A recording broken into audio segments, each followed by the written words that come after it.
here. Thank you.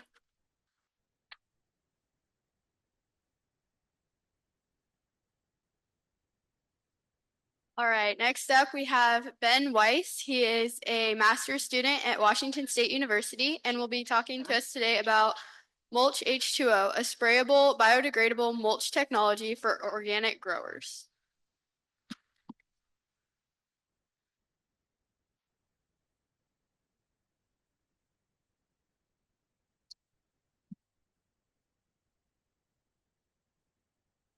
Hi, my name is Ben Weiss. I'm a graduate student at Washington State University in the Small Fruits Lab. And today I'll be talking to you about HydroMulch, which is a sprayable, biodegradable mulch technology for certified organic growers.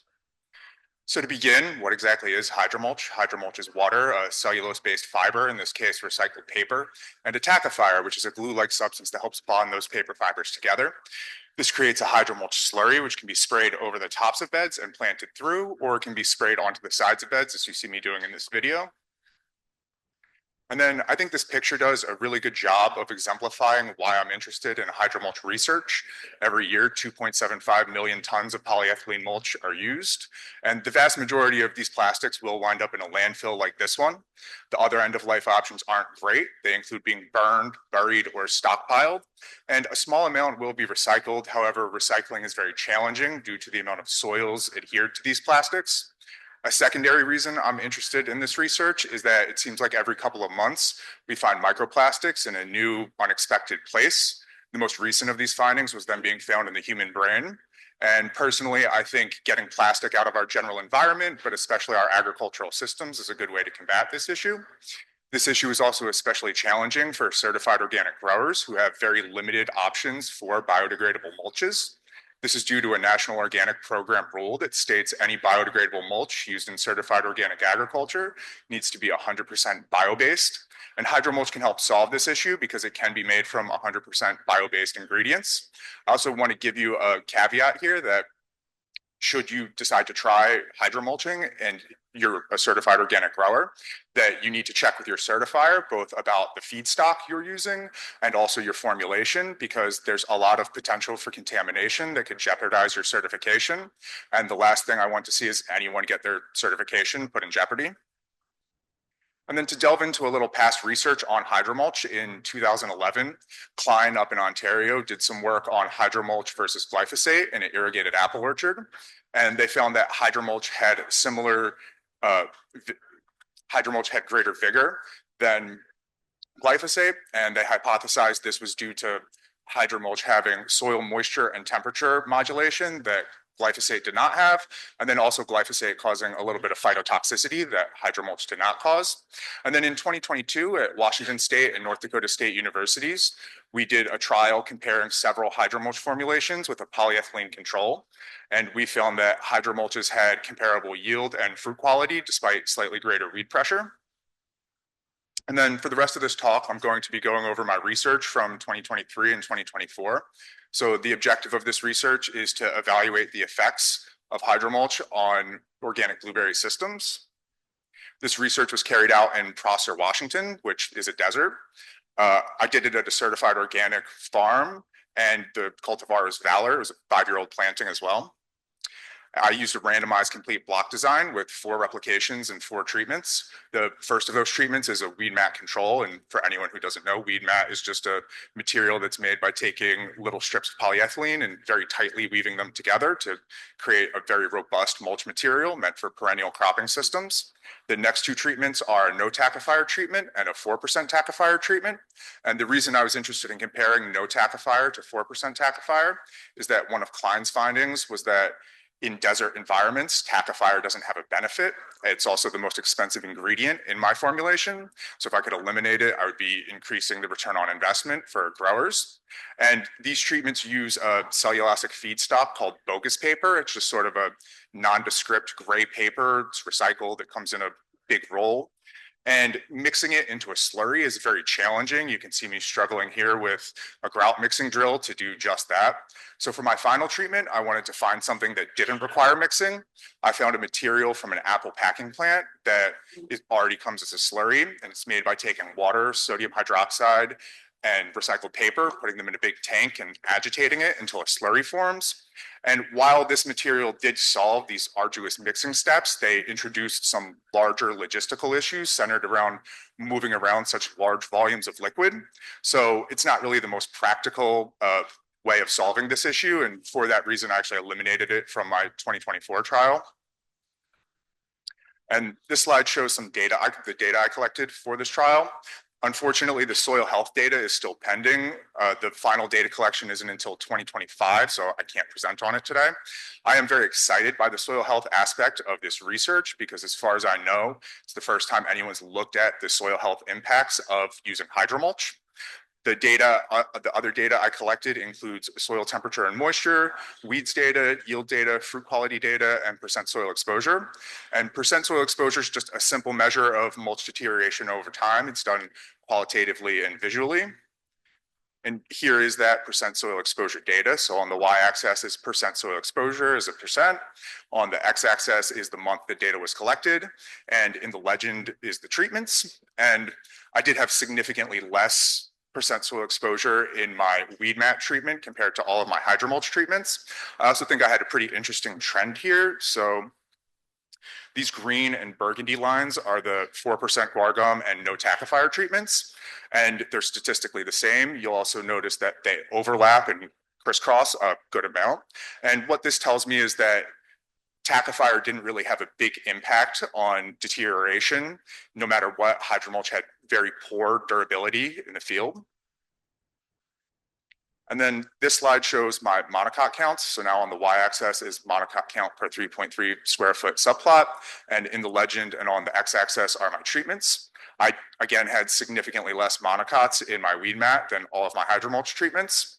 And what this tells me is that hydromulch really doesn't suppress monocots at all. If you care about suppressing monocots, don't try hydromulch in its current formulation. It won't work well.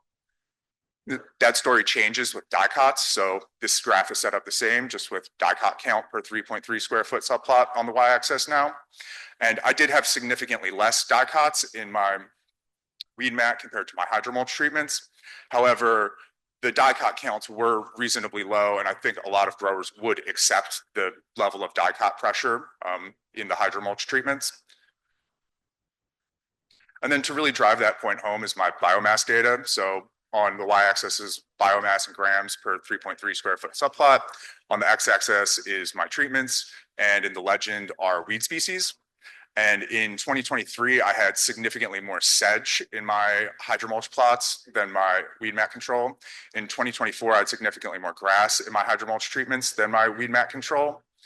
And what this data shows me is that hydromulch really doesn't suppress monocots, and it does do a reasonably good job of suppressing dicots again. I also think I had another interesting trend here between years. So you probably noticed there's much more biomass in 2024 than 2023.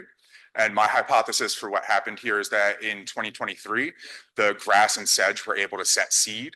That seed was then deposited on top of the 2023 hydromulch layer, which we then sprayed on top of in 2024. And I think that added seed to the seed bank greatly increased my biomass.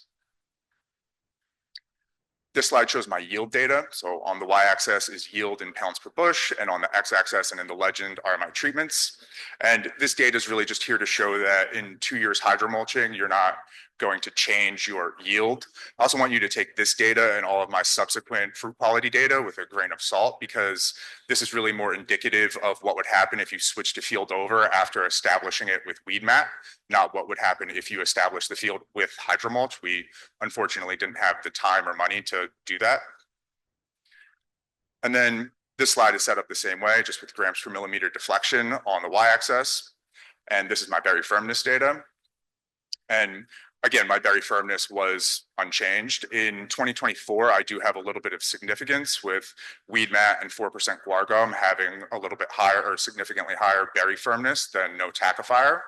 However, this is due to the tightness of the data and isn't particularly meaningful as far as consuming the berries goes. I also had interesting trend here between years. In 2023, my firmness is on average a little bit higher than 2024. And this can be explained by the grower choosing to hand harvest in 2023 and machine harvest in 2024, which machine harvest results in slightly more bruising and therefore slightly lower firmness.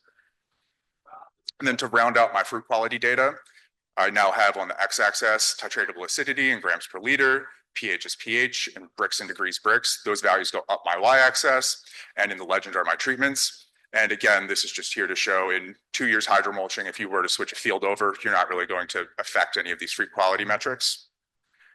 And then all of the issues with monocots I've been having inspired me to do a greenhouse trial last year. So it was a 2-month trial. I used yellow nutsedge, Cypress esculentus. My treatments included hydromulch at a target thickness of 1.5 and 3 inches, a proprietary wood material at the same thicknesses, and then a polyethylene film control.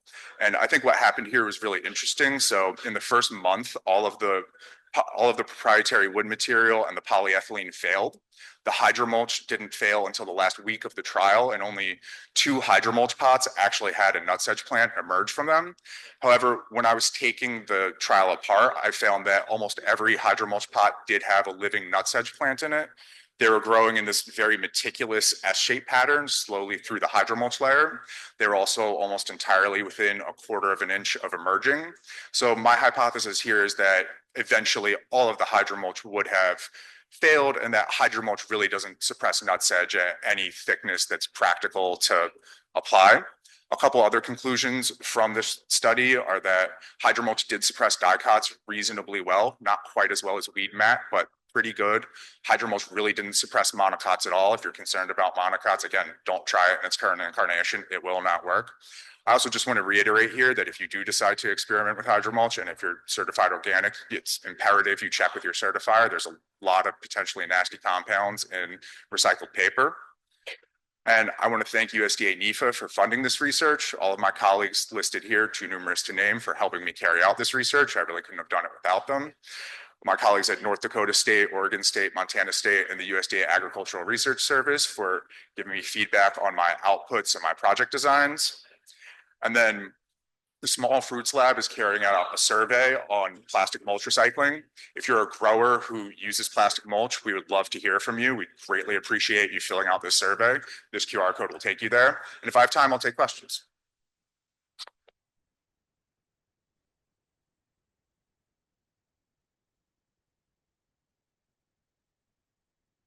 Any questions?